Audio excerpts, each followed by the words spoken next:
Oh my god, the last two videos I made, I wigged out like a crazy person. Too much caffeine. Too much caffeine. Feeding your camera the good crap.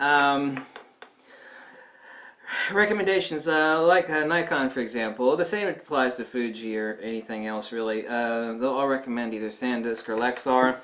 While Lexar is highly reputable, they're not ultimately, I've found, to be all that extremely reliable and reputable.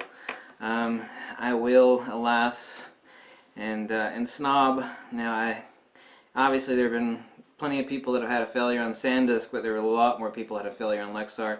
As far as what to feed your camera, only use SanDisk cards. Depending on what you shoot to, you need to know not just the read speed, which of course is what you're going to get off the front of the car, but that ain't the write speed, baby. It's like, well, that's really high. Yeah, well, that's under optimal condition. Depends on the camera buffer.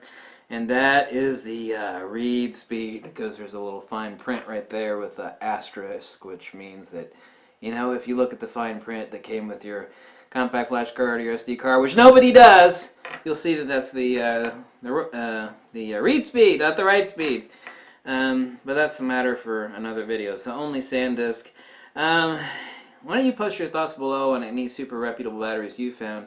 I'm actually agreeing with B&H Photo, and that's the case that there are a couple, I can't remember the other one offhand, but like Watson batteries.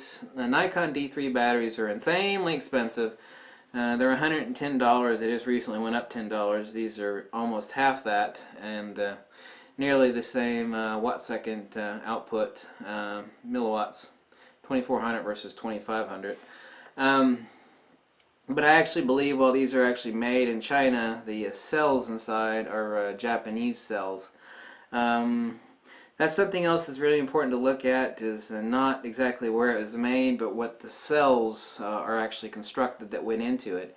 The Chinese will actually get the casing correct and the circuitry, the wiring correct, usually, but don't want to buy them with Japanese cells. So Watson and one other company for Fuji batteries, and somebody else, I can't remember. I bought plenty of their batteries for my other Nikon stuff. I can't remember offhand. Someone will actually state it below, or I'll post it in a bubble as far as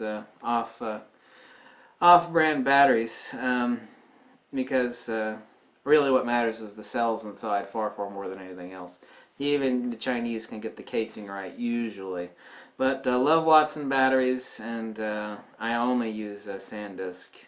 Anything can and will fail, obviously so, as is necessarily the case, but I still don't trust Lexar. They still have a reliability issue, and they also have issues with their stated read-write speeds. That's a huge complaint with Lexar. Thanks for watching. Catch you later. Bye.